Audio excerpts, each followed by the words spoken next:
Shri Gurubhyo Namaha. Yellarigu Namaskara. Welcome to 113th Madhwacharya for Youth Workshop. And today's topic is Idea of God. So this topic has been really interesting, provocative, and this topic has been discussed in multiple religions in greater depth.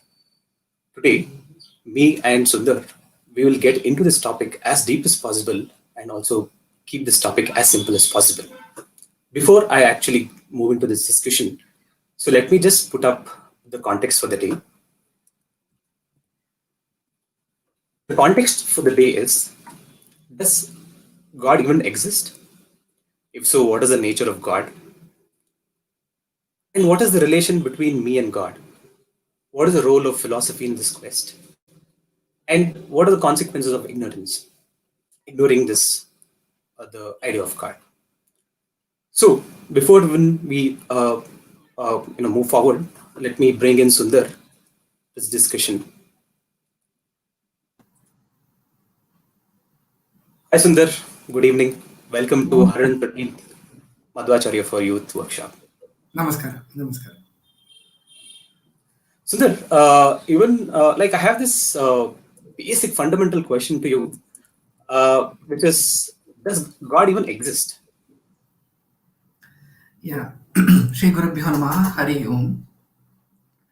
I think today the topic that we have will not be complete even if we speak for it for 1 hour or 2 hours, for the entire day, for the entire year, and probably for our lifetime, because it's a very big and very profound topic that we are looking at.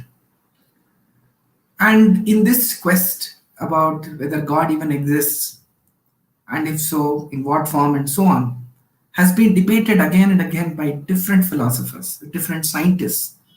And I give equal importance to everybody who has made an honest attempt. I think every attempt has been an honest attempt to understand God. And of course, people have had their own hypotheses. Some of these have been sort of disputed, they're being debated, and this is a continuous journey. I don't expect that at any stage we will conclude these arguments in one way or the other. However, what we have as an opportunity in our lifetime is to make an attempt in our own way with using our own intelligence to understand what is God. So before we get into the topic, whether God even exists, I think that's the first question. Does God even exist? So to which I think the way to look at it is as follows. For a moment, let us assume that God does not exist. And we are in this world, we have a nature around us. We are standing in front of our house and we are looking outside, and we are seeing so many things which are happening around us. And our mind, the human mind, is always very, very curious. That is what has led to our emergence as a species, because we are always curious. We are always trying to find out what is it that we should be doing. Why does this happen like this? And that has led to the current level of discoveries and inventions that we see all around us. So if that is what is happening, so let us try and see whether we can explain it. So it is that quest which has led the ancient philosophers, the modern scientists, and our contemporaries even today to ask this question: how do all these things start to happen? And when the science actually went around looking at the phenomena, they said that, look, there are a lot of phenomena which we cannot explain, right? So for example, and this is again I'm quoting the scriptures, it's a very nice example. You just see the small piece of food item which is just moving in the in just all by itself, and then you look at that piece of food and say, oh my god, this is moving, this object seems to be moving by itself. Does your mind accept it, that it was moving all by itself? your next instinct is to say, oh no, there must be something which is moving it. And this is a law of physics, that there has to be a force to get an object to move, or and even stop the object from moving once it has started to move. So looking at this, what we say is that no, this object cannot move by itself. There has to be something behind that particular object, that force. And then they realize, oh no, look at that. There's a small ant which we are not able to see, which is actually carrying this particular object, right? Similarly, if you look at the rain, now it is, if you are in Bangalore and many other parts of India at least, you will see that it is raining very heavily, and all of us have experienced rain. So let us say on a bright sunny morning, you are standing in your garden and suddenly one drop of water falls from somewhere, and it falls on you. And the first question that you ask is, "Oh my God, who put that drop of water on me?"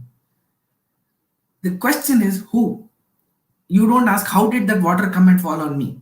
That means there is somebody whom you believe, there is a force which is getting that drop of water to fall on you. So when we question a small object moving all by itself, a small drop of water falling on, and say that it must be happening by itself, then we say no, that's then when we say that is not possible, how do we accept phenomena like the rain, which rains and rains for hundreds of square kilometers at any given point of time, so many times a day, so many times a year?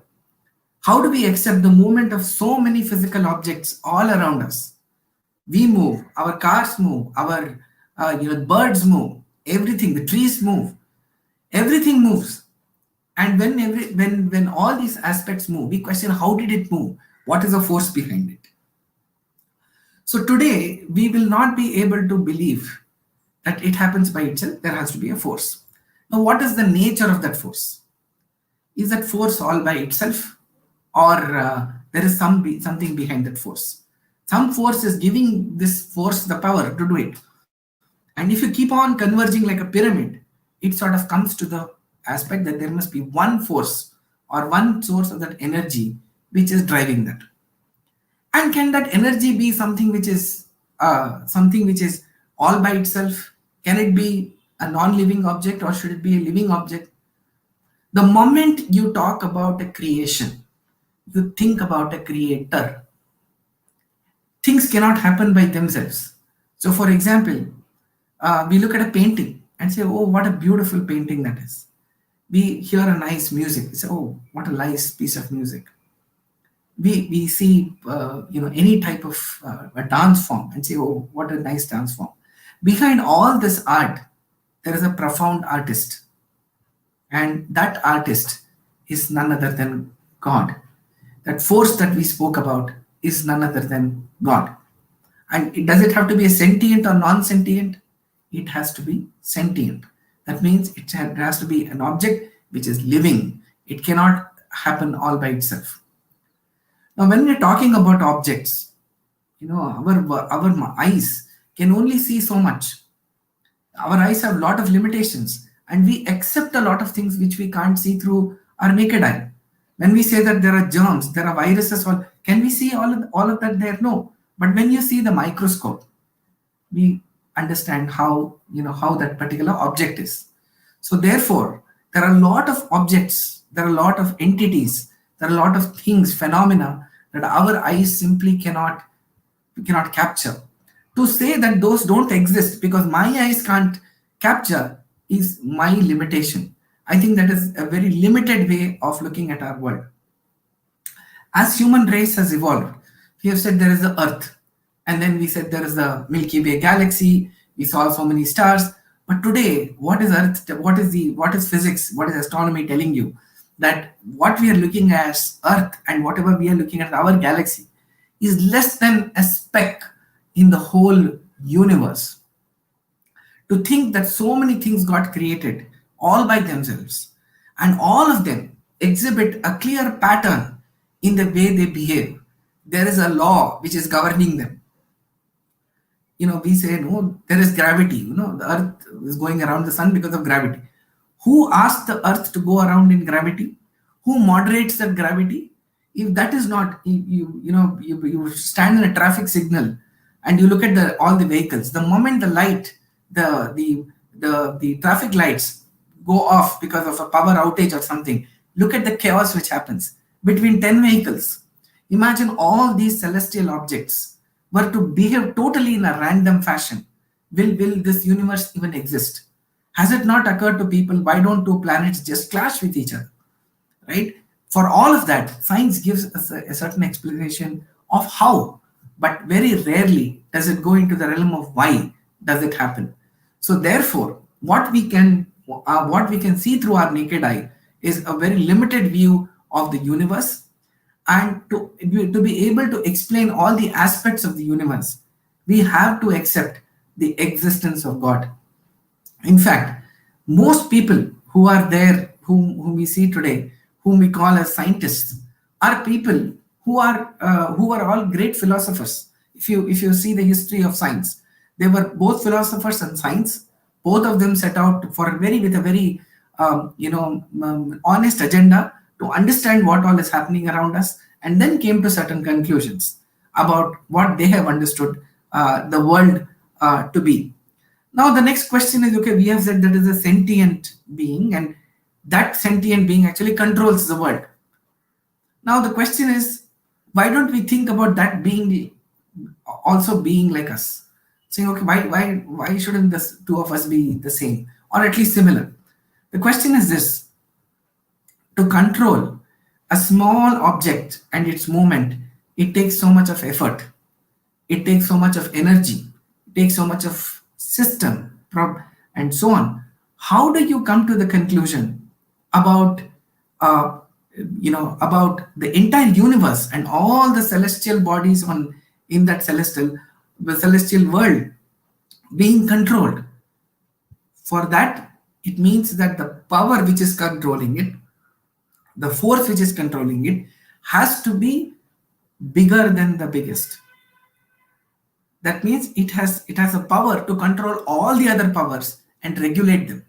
So this is what Madhwacharya says in his Dvadasha Stotra, which says that Bahuchitra Jagat Bahudha Karanat Parashakti Rananta Guna Paramaha.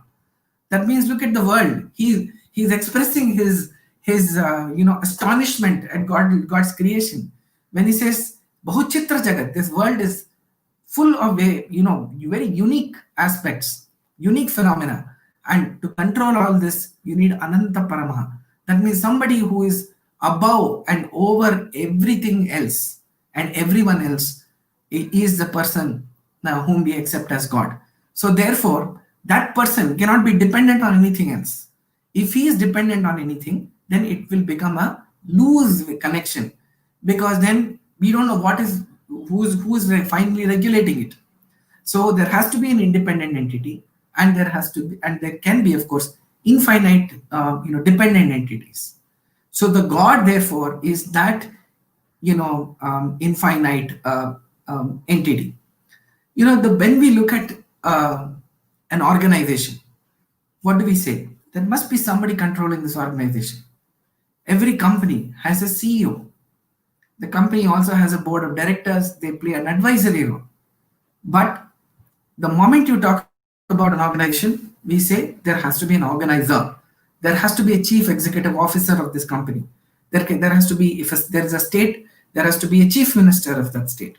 If there is a country, there has to be a head of state. He could be the president or the prime minister who controls that state, to control the government and controls everything that happens in the country. So if every country and every entity needs that supervision and that set of organization, there has to be an organizer. So the moment you are trying to explain the world around us, it needs an organizer. The question again will come, why not have many people controlling it, many powerful people controlling it? No organization works like that. The moment there is a vehicle, there is a driver. The moment there is an aircraft or to be flown, there is only one pilot. He may have a co-pilot, but the pilot is a person who decides and who acts and controls the entire aircraft. Similarly, a car is controlled by one driver, and that person, the driver for this world, is in this case, in this entity, that we call as God. Of course, the driver that we have of a car has got several limitations, whereas God is perfect. His creation, therefore, which we see again, is perfect. The nature around us is perfect. We predict in the beginning of the year, the Panchanga, which is released, which is the calendar, they predict the sunrise and sunset throughout the year. How did they do that? They don't know what's going to happen on 21st of December, but they're telling you that the sunrise and sunset is going to happen. That means there's a law, there's a mathematics which is governing these phenomena which we see in nature. So there is a methodology, there is a science, there is a control, there is an independence, and the fact that everything else is dependent on something. We don't know what that is, right? We don't know fully what that is explained by the phenomena of God. Unless one accepts the presence of God, he will not be able to explain anything that's happening around us to a complete extent.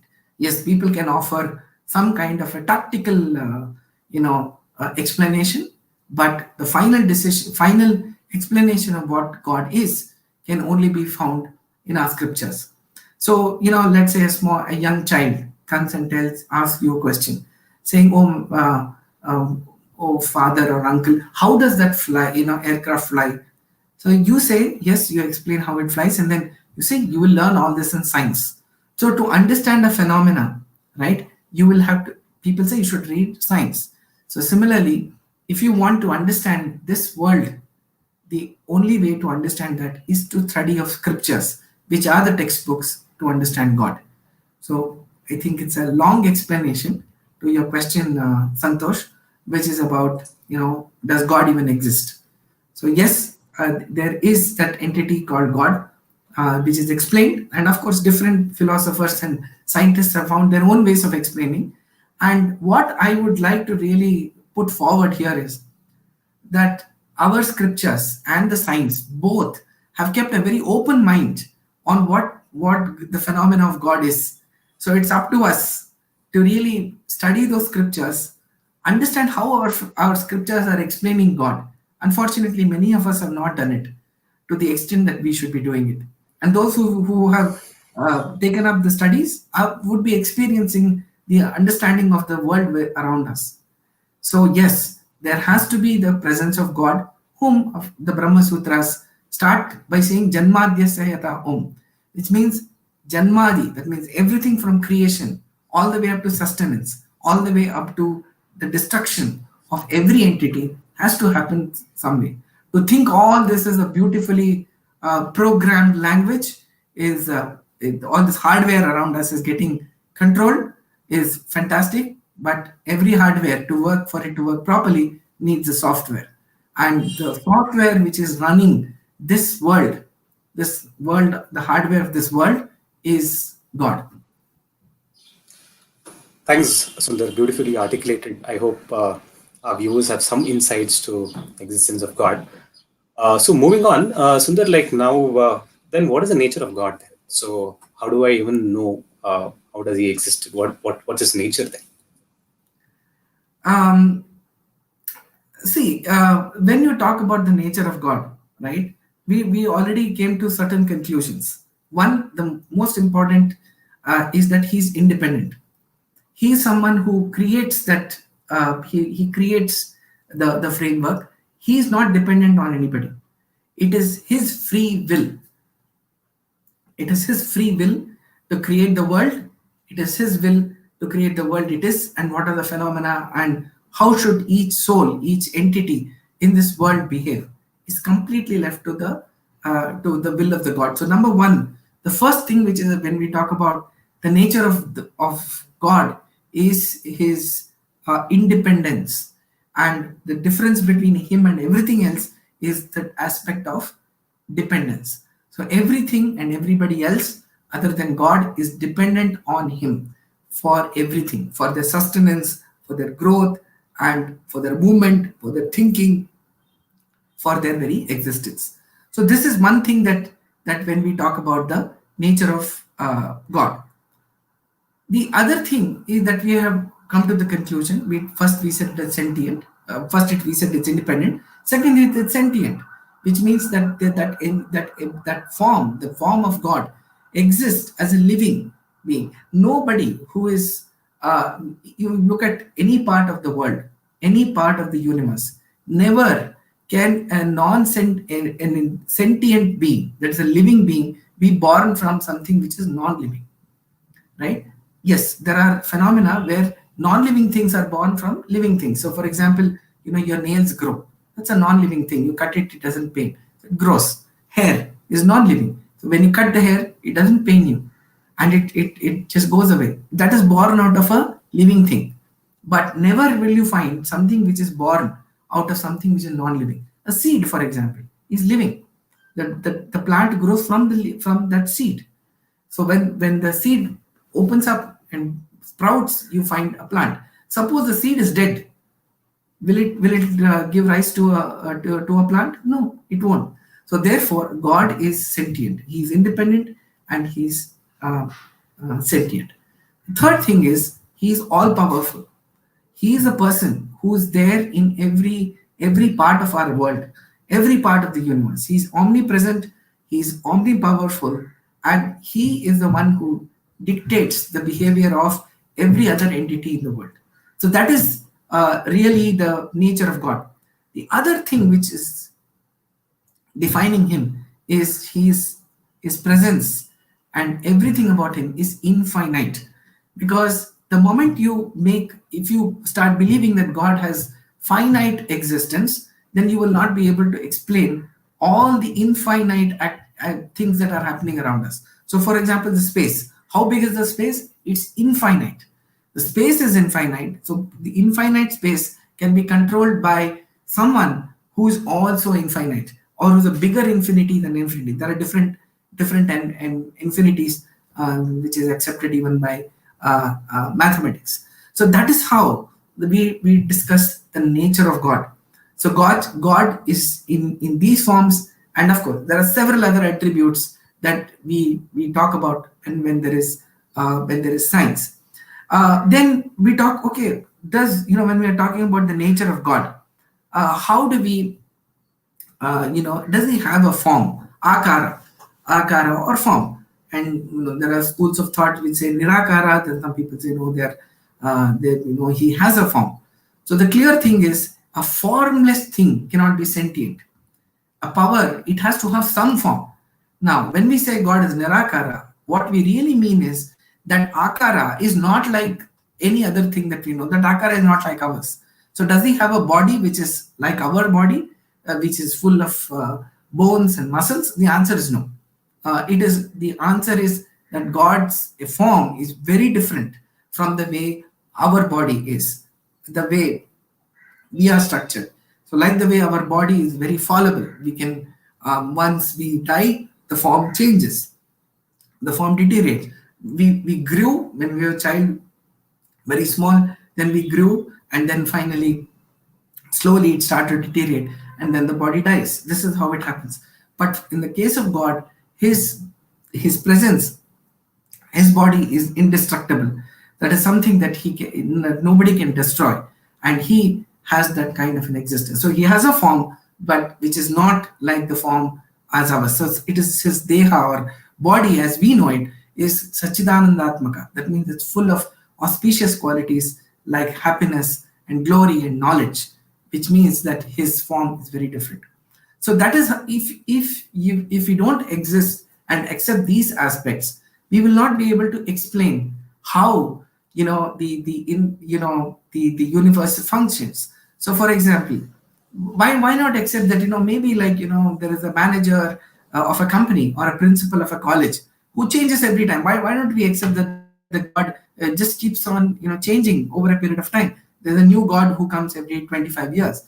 No, that cannot be the case, because you need somebody to have that end-to-end understanding of the entire universe, and that can happen only when the same person is creating it and the same person is ending it, right? So we all know, let us say somebody's cooking and he's cooked halfway, and somebody else comes and tries to cook. You know what that happens to the dish? It's not going to work out, or even assume. So when a small activity cannot have multiple people and it's a famous saying that too many cooks spoil the dish. So if we are not able to accept that there are multiple creators for one single dish, how will we accept the presence of God and the creation of all this universe, perfect with all patterns, if that entity is changing? No, it has to be the same control, the same knowledge, and the same amount of power which exists in the world to explain God. So this is how I think I will like to explain the nature of God. Thanks, Sunder, for that explanation.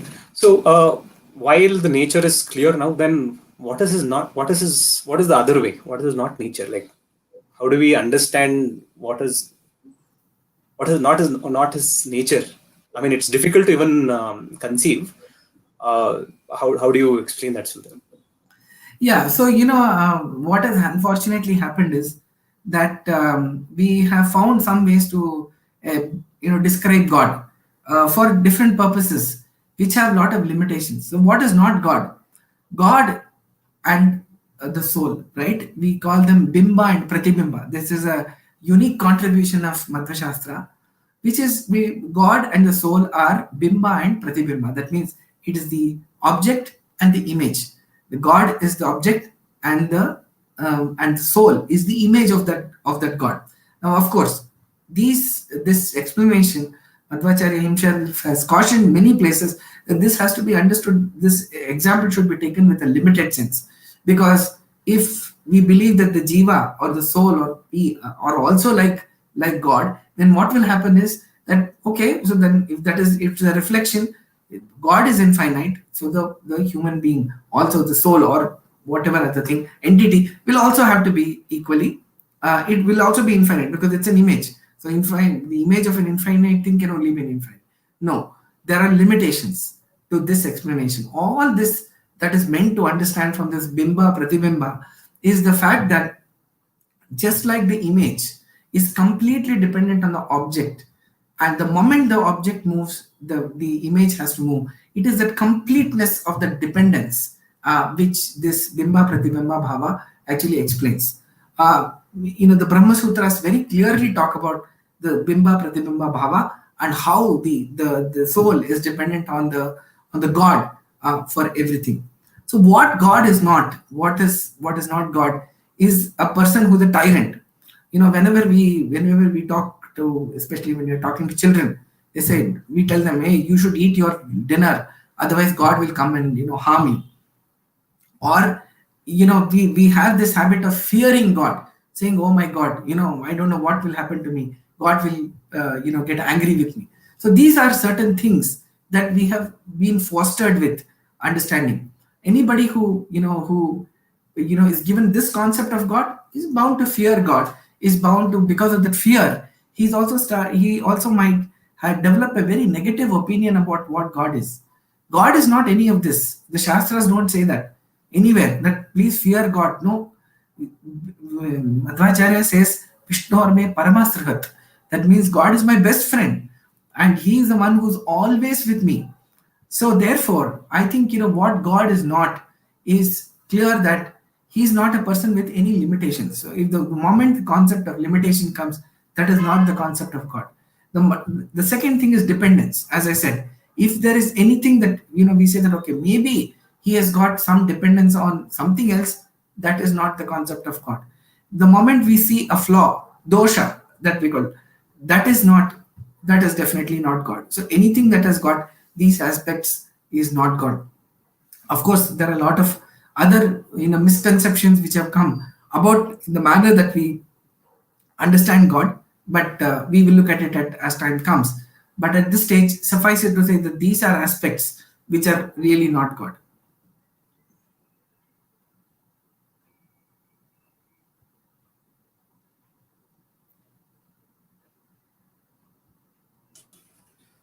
Thanks, Sunder. So, Yes. moving on, while the nature is clear, existence is clear. So, what is the relationship between me and him? So, how do I draw that equation? Yeah. So that is once we have accepted the presence of God, our immediate instinct is to know that, right? Where do I stand with respect to God? Now, we have described God in many ways. We have talked about those qualities. But all those qualities are completely meaningless to us, to the soul, if there was not one thing, which I think Harikatamritsara says beautifully, which is karuna, or the relationship between that of the God and the soul is completely dependent on that karuna or the sympathy that God has towards us, right? So, what is the relationship that we have towards God? Is simple. To is to accept that we are dependent on God for everything that we do, every aspect of our life, every aspect of the nature that we live in, the universe that we live in is dependent on God. That's the first thing that we have to accept. That is what is the essence of Madhvashastra, where we first say, Shriman Madhvamatehe Hari Parataraha. So that means the God as an entity, is not dependent on us, and we are dependent on it completely. There cannot be a more complete aspect of our dependence on anything else, as we are dependent on God. Second thing is, what this world which is there around us is also His creation. Like me, the world around us is also a creation. Everybody whom He has created, all the sentient, all the souls that He has seen are also dependent on Him, like the way He is. So the way He is motivating me, He is motivating others as well. So we have a sense of saying everything happens as per the will of God. Ella, we say that ella daiva ichche. That means everything is happening as per the will, deva ichha. That means it's happening in the will of God. So we are completely dependent on Him and His will and His energy for us to be there. So that is an aspect that that sort of defines our relationship with Him. Now, so we understood our relationship with God, we understood our relationship with the creation around that. The other thing also, we know that He, as God, is permanent. He has no destruction. But me, as a soul, is also permanent. The soul is also permanent. But the world around us, the body that we have around this soul, is impermanent. So therefore, I, as a human being, if I want my soul, by the nature of my soul is that of Swaprakasha. That means I can understand my soul by itself. That I don't need an explanation about what my soul is.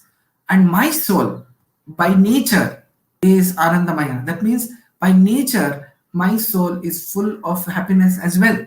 But there is a lot of difference between our concept, our happiness, and the happiness that is there of God.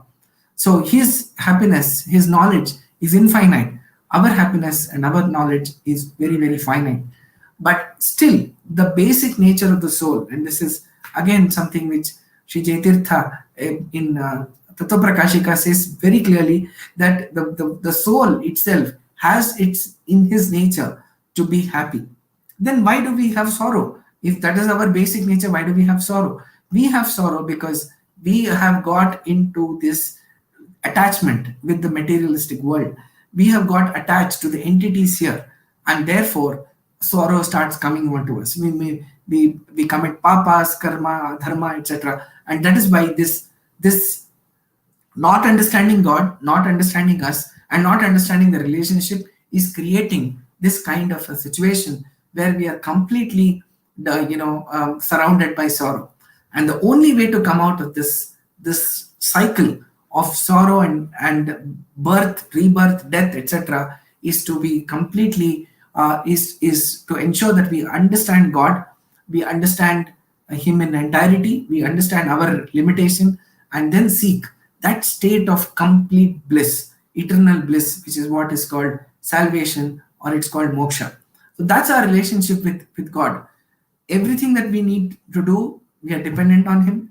We need to know Him through the Shastras, and then we pray to Him for His grace. And that's the only way we can come out of the state of an impermanent world, and in a world which is full of sorrow and unhappiness. Now, some people say, "Oh no, I am not dependent on anybody. I'm very independent." I think the simple question to ask is every day in the morning: We wake up and we have certain plans. We want to do so many things. We tell people, oh my God, today is a Sunday. Let us all completely relax. And I will do only a few things. And look at by end of day, I think all of us can look around us and say, oh my God, I had planned so many things. None of the things happened as per my plan. That means even the smallest thing that is there is something that evolves, something that is not in our control. That means it's in somebody else's control. Somebody else is telling how things should happen. So nothing is in our control. Everything is under God's control. So that is our relationship to Him, and to understand Him in His entirety. The only way, as I said earlier, was to study the Shastras. Now, we will, of course, talk about the topic of philosophy as we go along, and then look at that aspect about how we can achieve that understanding about God. Cool. Thanks, Sundar. Sundar, there is a question that I'll take in here. Praveen Kulkarni asked like one question regard to dependent and independent. He says that we see founders and co-founders with functioning harmoniously. Why can't this world have two independents? Yes, very good question, Praveen. Like co-founders, etc. There is also concept of co-CEOs, and I worked at one time with a company which had co-CEOs.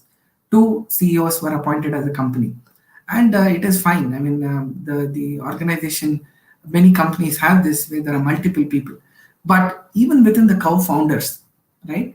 My wife is a startup advisor, so she had shared this with me. Even between the founders, there is something called founders agreement.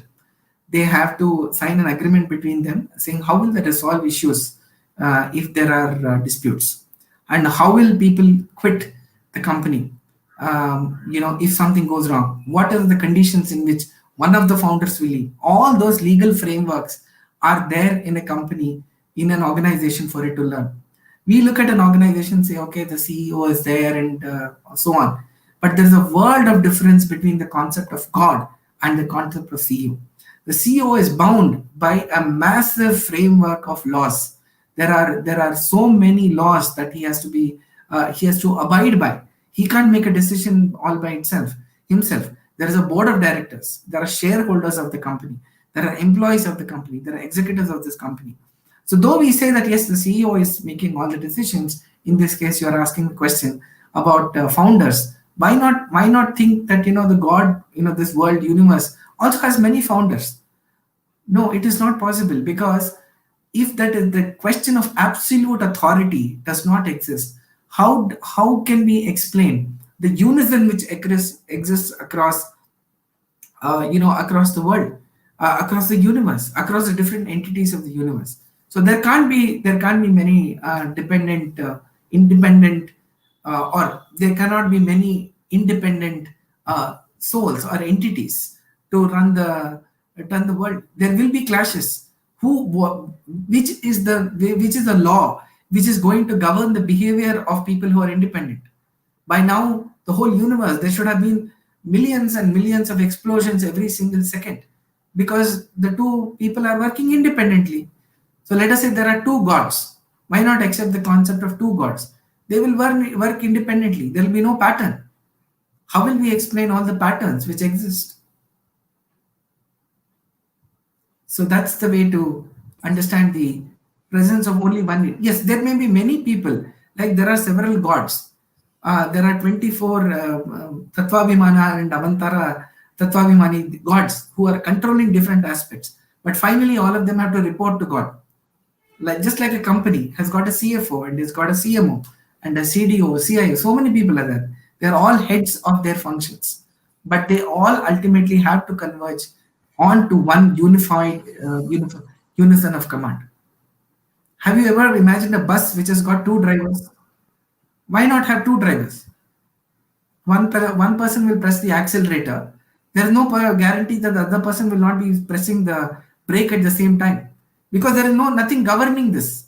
There is nothing stopping from this situation to happen. Okay.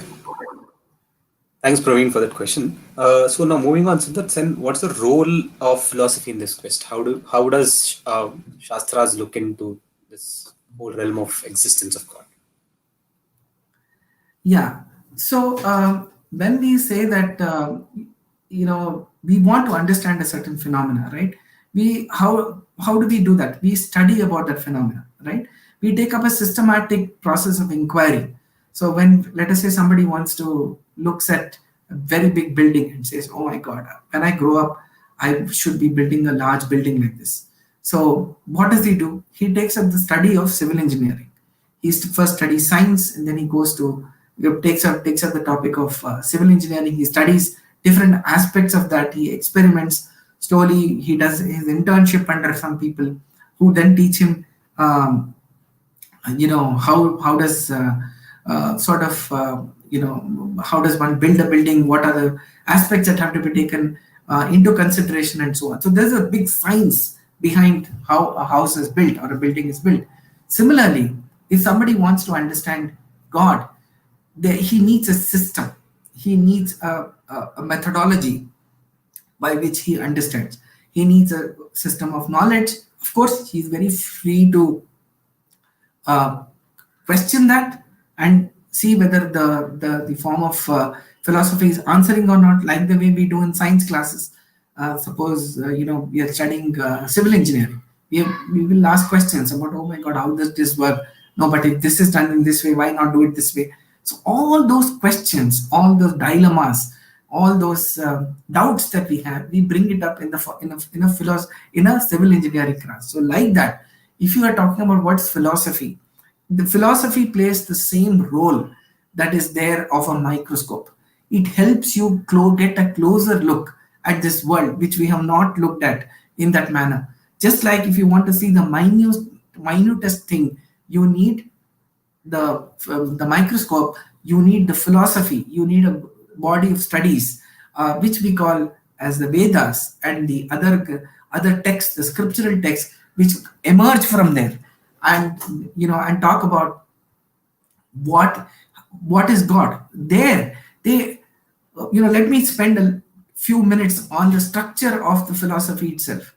When we talk about philosophy, we are oftentimes driven by, okay, let me think about Ramayana, let me think about Mahabharata, and we are sometimes not exposed to the other types of philosophical texts like Brahma Sutras, which and the Vedas, which act as the framework.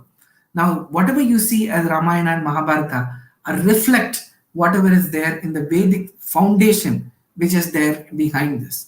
So, foundation for our entire philosophical studies in the Madhva philosophy are called the Sarvamoola Granthas, which are written by Sri Madhwacharya, of course, with the commentaries by several scholars who have tried to explain how they view the aspect of philosophy, aspect of God.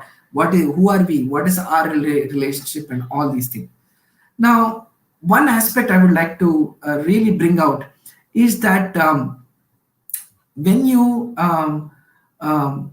actually look at the structure of Brahma Sutras, which we'll talk about in the subsequent workshop, is that when you talk about God, it says Shastra Yonitvat. That means it was born out of the concept of was God can be understood by studies of Shastra. So if you want the God, the image of God, the understanding of God to come to you, you have to study the Shastra Granthas.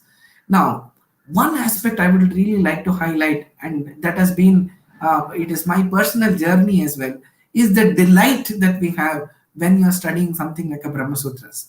I am amazed, and I cannot say it any more than what I am doing right now, at the detail and the spirit of inquiry, the number of questions that are asked, and the whole concept of God is handled in a very, very different and a scientific way. It is not, these granthas are not written in the structure saying that, look, this is what it is, and accept it. If you don't accept it, you are cursed, you have committed a sin. That is not the way the scriptures are written. They are written with a lot of scientific temper. They're asked, several questions are written by the people who have written the text, saying, okay, if this is the case, then why not think about this way? But there is something called Purva Paksha and there is something called Siddhanta. Purva Paksha means a set of hypotheses, and Siddhanta means the philosophy which is actually answering and negating or accepting the hypothesis. So Purva Paksha is always a stance that is taken at the beginning of every chapter, and then there is an argumentation which is followed. The argumentation is so beautiful that one cannot help but be amazed at the scientific structure, the analytical structure, the logical structure that is followed. All these philosophical texts are based on another text which is called Pramana Paddhati, which is where Sri Jaitirthuru first actually lays a foundation of what is acceptable in terms as proof. I might say something, somebody else may say something else. Does it all become proof? No, all of them it cannot be proof. So, what is acceptable as proof? What are the limitations of accepting different types of proof? Is very beautifully laid down as a as a foundation. Remember, science sometimes lacks this structure, but philosophy does not lack this structure. It's very scientific, and everybody who has studied science, even into rudimental levels, will really enjoy the the essence of the shastras. As I had shared once before, I had the privilege of listening to Sri Prabhanjanacharya for many decades, and in that time, once I asked him if I want to take up the study of shastras, uh, should I study Sanskrit first, or should I directly start with study of shastra? He had advised me that you are a science student. I think keeping that scientific temper is more important when you're studying shastras than knowing Sanskrit. Of course, knowing Sanskrit is a very big asset when you're learning these shastras, but they are not a must. There are a lot of very interesting commentaries, translations, and fantastic teachers who can teach us the shastra even without understanding science, Sanskrit in entirety. And that is how you sort of unravel that. So clearly, the role of philosophy is very high in the understanding of God. Without getting philosophical aspects, the spirit of inquiry, the spirit of contemplation, very important. If you want to understand something in the scriptures, it's very clearly talked about. It is a three-step process. It is Shamana, Manana, Ididhyasa. That means you hear or read. Both are broadly entered. Manana, that means you internalize it. Internalize it not as it is, not by rote memory, but by fully understanding what it is. So you imbibe it in the form of a internalize it after a very thorough inquiry. The number of questions that each of the commentators ask is mind-boggling. So only after all those questions are answered, you internalize it, and then very importantly, ididhyasana, which means that you sit and you contemplate on this. You contemplate and think about what these aspects are. Come up with your own set of inquiries and doubts. Come and get it clarified from a guru, and repeat this cycle till these concepts are deeply internalized. And that's the role of philosophy. It helps you to build a structure in which systematically you can study the nature of God.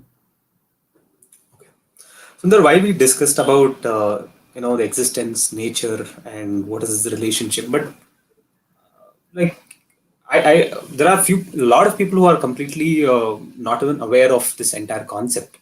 So, will there be any consequences? Because I'll say I don't even believe God, or there is tattva that I don't even think that exists. Will there be any consequences? Because there is always a fear also, like if you don't believe something will happen. Will does that exist, or how do you even look at it? Yes. So, what are the consequences of somebody not studying biology? Is that he will not know biology. So his understanding, his learning will be incomplete, because there is a very important aspect of science, which is biology, which he does not know, at least to the extent. So at least a working knowledge of every form of science is required for us to get some sense the completeness of science, the modern science as we call it. But here is my point. The point is the study of philosophy can be undertaken even to prove that there is no God. Okay. Somebody can come to that conclusion if he wants to, but Yeah. in everything, one has to make an honest attempt. One Okay. cannot come to conclusions without making an honest attempt. So even Right. a person who's an atheist has to study more, because then he can negate those theories if he doesn't believe. If somebody Okay. wants to be ignorant, that's his personal choice. And what are the consequence? It is the same consequence of having ignorance about other forms of science. But the difference here between science and this is, the person does not have even the basic curiosity to look outside the window and Hmm. question how does this happen. He doesn't want to ask the question, what's happening, who am I. you know Today I saw somebody alive. After 5 years he's dead. What's the difference between the two? That means there is something called soul. What is the soul? Now we say he was alive, now he say we're dead. What is the difference? What happened between the two? Right? Why does it how does a bird fly? How does a tree, how do the leaves of a tree do photosynthesis? Right? If doesn't have this basic curiosity, then one cannot. I mean, what can one do? One can only pity, because it's a very drab existence. I think a person with an alert mind, with a happy attitude, with a positive attitude, will and should take up the study of philosophy and understand God and understand himself. It will help us understand ourselves better, the world around us much better. Why do we say that, oh my God, that person is very calm. He's a philosopher. He has taken everything very philosophically. He's a Right. spiritual person. He's happy. So, in my mind, anybody who studies, and I have said it before, studies Ananda Tirtha Shastra, is what is he? He will be Ananda. He has to have Ananda. So the first sign Exactly. that somebody is studying philosophy is he should be happy. If he is not Right. happy, so what are the consequences of not studying philosophy? Is that it is not likely that you will hit that state of eternal happiness at all, even in small chunks. Exactly. But Sundar, there is always the saying that when you believe in God, or when you try to know Him, like, certain good deeds will happen. So it's in Kannada like ಒಳ್ಳೆದಾಗತ್ತೆ ಅಂತ. So, but what is this like ಒಳ್ಳೆದಾಗದು? What does it mean? Does it like punya papa, or like elevating yourself? Because that should be the true intention of reading Shastra. Absolutely. The study of philosophy clearly is to know God. And the more the person knows about God, the more he does things which are in line with the willingness of the God. Because the will of the God is final. It is better we align to that will of God and not the other way around. The Dasa Sahitya clearly says, ನಿನ್ನ ಚಿತ್ತಕ್ಕೆ ಬಂದದ್ದು ನನ್ನ ಚಿತ್ತಕ್ಕೆ ಬರಲಿ. That means whatever is in your mind, let it come to my mind. So you will have a very unified existence with the rest of the world, with the supreme ruler of the universe. Right? It's very simple. If you are a part of a team, the captain has got a certain plan. If you perform as per that plan, he gives you a role. If you perform that role, the captain rewards you. The same thing happens. If you are going along with the will of the God, you're doing what God has asked you to do, then obviously you it will come to you as a reward. If you're going against the will of the God, going against nature everywhere, then you know what's going to happen. We have gone against several laws of the environment, trying to pollute it, trying to do so many things, and we are as we go along, we are facing several consequences of that. So when you align yourself with the law, with the nature around you, you will obviously benefit from that. That's how I view that. So yes, I think that's the way to view this thing about the whole concept of papa and punya. So people say you read this book, you will get punya. The reason for that is very clear, because when you read that, you will get to know what God wants you to do, because that is what He has written in the scriptures. How should one behave? Shri Krishna has beautifully said it in the Gita. And when we try to align to the thinking, we are at peace with ourselves, because we are going with the stream and not trying to grow upstream. All of us know who has taken up some swimming, swimming upstream and swimming with the stream are very different experiences. So, if I have to summarize, Sundar, like reading Shastra is, aligning yourself with the universal power. Yes, exactly.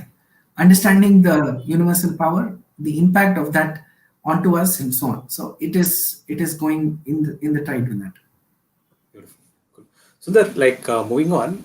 So now I think we'll have to set the context the theme of the workshop, which is the living with confidence, which we actually discuss in the beginning of our workshop. So can you just take us through the platform on which our workshop has been based? Absolutely. So thank you. We started in the 100th workshop. We talked about living with confidence as a kind of a framework.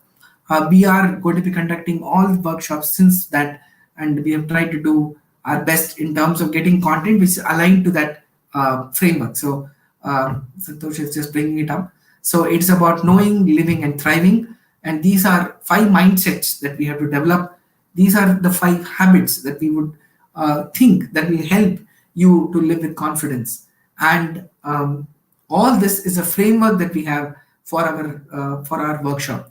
So as you are aware, we did the 100th workshop a few months back, and from then on, we have built each topic that is there on the basis of this living with confidence. Of course, I would urge you to study this in greater detail, and whatever we do, we'll find a place in the manner in which this whole framework has been conducted, has been put. So we've just put this framework just as a guiding light, and which is of course based on the different aspects of philosophy itself. So this is the framework, and the inspiration for us is being the nine tenets of Madhwacharya itself. We are trying to sort of unravel it as with each workshop all the more. That's why today, if you see, we did not start the workshop by saying this is God and that is how what are the aspects of God. Instead, we looked at the world around us, the phenomena around us, and then said, okay, if this is the case, then there must be some entity which has got these attributes, and that is what the scriptures and the philosophers call as God. So it is indexing that we have used to understand God.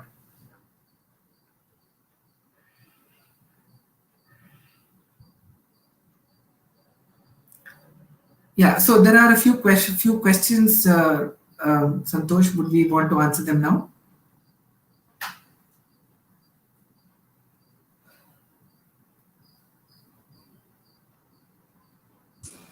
Sure, Sundar. Let's take a question by uh, Madhiraj. He says, it is said that the adhikaras of undergoing the study of Brahma Sutra is attained only after the adhyan of Vedas.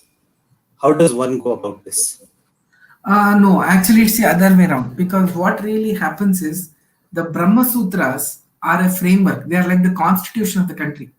So they are the ones which basically lay the framework for the entire Vedas. So Brahma Sutras have to be studied before actually getting into the study of Vedas, because it helps. That's a foundational work, and Brahma Sutra with Brahma Sutra Bhashya will give us the right purport of what Veda is saying. So, for example, let us say you are reading a certain aspect of Vedas. What and Vedas, as we know, are symbolic and cryptic. Sometimes they can baffle you with the explanation that is given, and we will see that in the subsequent workshop. The Brahma Sutras really help you with understanding that framework. So, study of the Brahma Sutras with the four commentaries of Madhwacharya, and all of them beautifully enunciated with commentaries coming from Sri Jaitirtha, and of course people like Sri Vyasaraja, Raghavendra Swamiji, and several other scholars is highly recommended. So Madhiraj, I think it's the other way around, where you have to study you can take up the study of Brahma Sutras first and then get into the study of Vedas. Cool. Viewers, we have an important announcement to make before we take further questions. So we have an overwhelming response to this workshop. We have 8,000 views per workshop across 13 countries. Thank you, for wonderful support for this workshop and the group. So we are also having receiving a lot of requests for online pata regarding Madhwashastra. How do we study Madhwashastra? So Sundar and I are like putting up a curriculum for conducting online workshop. So soon we will put up a date for this. All the uh, like-minded people who have interest in taking up Madhwashastra and in English specifically can give us your phone numbers and your names or contact us directly. So we are setting up a curriculum, and soon online Pata will start doing that. So moving on, Sundar, we have a question from Venkatesh Murthy. He says, independent Jiva is not the Ansha of only one dependent God. We call Hari Sarvotama, and due to our karma, Prarabdha, we will be Dhyana or Marana Chakra, something like that. Are you able to? Um I think we will answer that after this workshop, Yeah, Sundar. we are not So, able to follow. follow up the questions. Okay. So, there is one thing around idol worship. In Western culture, idol worship is of God is prohibited. In Hinduism, idol worship is center of all our religion. So, can you explain around that? Yes. So, the Brahma Sutra says, "Na pratikena hi saham," which says that the God, the idol, is a symbol of God. It's not God itself. Right? Now, why is it important? Because of our own human limitation. We just define God as someone who is infinite, someone with the body which is different from ours, which is full of auspicious qualities. This is not a concept that everybody can understand. It is, even while we are saying it, it is very difficult to conceptualize it. And our mind, which is full of so many distractions, we will not be able to contemplate on God, because we just talked about the path as Shamana, Manana, Itidya. All that is completely ruled out. Maybe we can manage some Shamana, but after that, the way to handle that will become highly diluted. So the best way to do that is to actually understand, to have an idol of God, and God is everywhere, but then we need that magnetism and we need that symbol so that we can actually contemplate on the God. And every time the mind gets distracted from the concept, it can come back to the idol. And if you just look at it, the Dvadasha Stotra, the first one of that Dvadasha Stotra, Vande Vandam Sadanandam Vasudevam Niranjanam, that part actually describes the different parts, different body parts of the God, and what is the function of each part of the body. If one does that kind of contemplation on the idol of the God itself, he will understand God much better, right? So, for example, he says, Pinavritta Jagat Draksha Kevalo Udyogino Anisham. He says the arms of Lord Vishnu have only one and only one task, which is Jagat Draksha. That means to protect the world is the only job of the arms. That means it's so powerful that it can protect the whole world. Anisham. That means every day, without day or night, at all times, it can provide that kind of a protection. Now, that is a very huge philosophical gain for the person who is contemplating on God. So, idol worship is very much part of our methodology, because it helps our to control our mind to contemplate on the form of God, and it definitely has a lot of benefits. Certain things, certain forms of the idol, such as Saligrama Shila, it has been proven that they are special places for God to reside. As we said, that God is there everywhere, but in these places He has got Vishesha Sannidhana, as we define it. So definitely, the contemplation on idols and the idol worship is a mainstream methodology for studying this. Just imagine, we all studied biology, right? And people drew the structure of a cell. Is that the cell? The cell is now not big, not big at all, but we still say that it's a cell because it's symbolic of that, right? And it explains what it is. So to amplify that thought and to be able to, so the moment you think about the cell, or say, okay, this is what I studied, it comes to your mind. How did you study the nuclear, the structure of an atom? Immediately that structure comes in our mind. So it is easy to contemplate on that and very difficult to do it without it. So that is why we have idols. Different religions have their own symbols, and they use that to contemplate on God. I don't want to get into each one of them, but all of us know that every religion and every form of philosophy has its own symbols. Those symbols may be different, but there are symbols, and for the same purpose. So there's another question from Praveen. He said, how do we know that Vedas are Apaurishaya? Yes, so I mean there are many ways that we will we can talk about it, but just the fact, I mean, I'm now using Shivadaraja Tirtha's simplest explanation about Apaurishaya, saying that no form of philosophy has ever claimed that they have written or their philosophy has created the Vedas. So there are six broad frameworks of philosophy which are there. All none of the six people have claimed that they are Apaurusheya. Five of them have claimed that they have not written the Vedas, and the sixth one is Madhwacharya, which says it's Apaurusheya. And they also Madhva Shastra also does not claim that anybody from the Madhva Shastra or that school of philosophy have written it.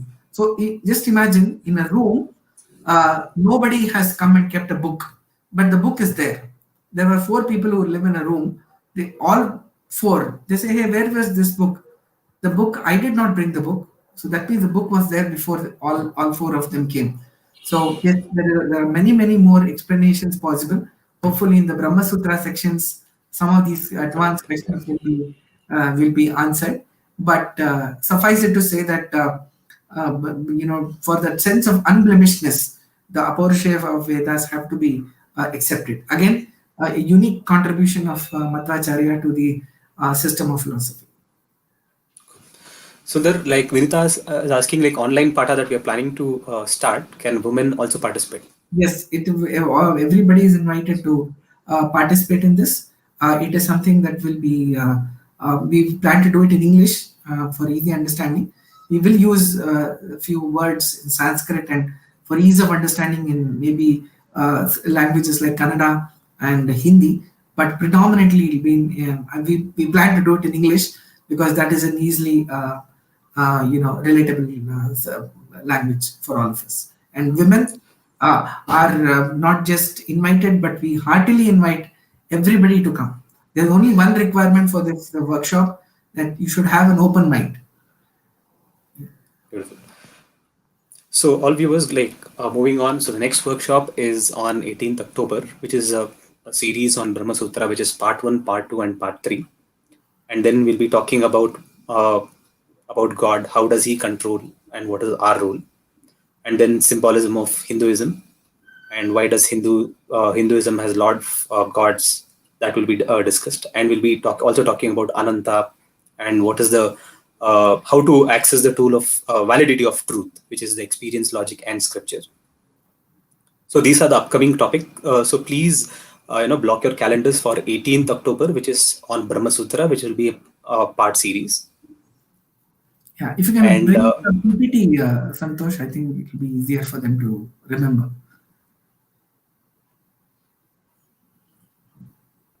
I have some technical difficulty in bringing up the slide. So, if I may just elaborate, Brahma Sutras, we are wanting to cover the next few topics. Again, these are come as requests from people. So, Brahma Sutra, we are going to be covering in three parts. One is the origin and the definition and debate, which is on 18th of October. All of you will receive the invites as always. Brahma Sutra Part 2 will discuss two issues, which one is Aham Brahmasmi and Tatvamasi, and Brahma Sutra Part 3 will have a conclusion, which will conclude the purport of Brahma Sutras as seen through Brahma Sutra Bhashya and Sri Jayatirtha's Tattva Prakashika. So these are the three workshops. Workshop number 114, 115, 116. 117, we are talking about what we just spoke briefly today about the relationship that the soul and has with the God. That is everything predestined, or is our life a product of our own making? Does God control everything, and or what's my role? If everything is controlled, what is my role, and how do I do what I'm supposed to do if everything is controlled by God? That's the topic of what is technically called Datta Swatantriya. And then we get into a next set of things, which is the symbolism of Hinduism. Just now, what the question that Santosh put up. And why do Hindus have so many gods, the concept of Taratamya, etc. And then we'll talk about the theory of relativity in the context of the Indian scriptures. And lastly, we're going to have tools to assess the difficulty of truth, the validity of truth, is experience, logic, and scriptures.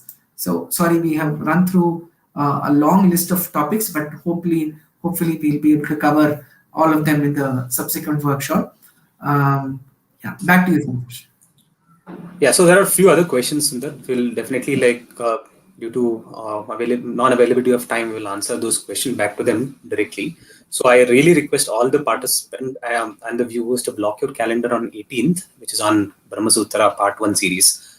And you can also write into us on Madhwacharya for youth at gmail.com, which is our email ID, where you can drop in email about the online pata that we are planning for. And also you can also follow us on YouTube channel, Facebook, LinkedIn, Instagram, and Twitter, which is the same youth. Madhwacharya for the youth is the handle where you can follow us and put all your questions. We are constantly looking for all these questions that you put up. So we sort of filter down carefully, look into these questions, and me, Sundar, and the entire team are getting in touch with you to answer to all these questions. So with this, we are wrapping the session. So I hope you like this session. So keep encouraging us, keep viewing our workshop, and block your calendar for the next session, which is on Brahma Sutra. Thank you. Thank you.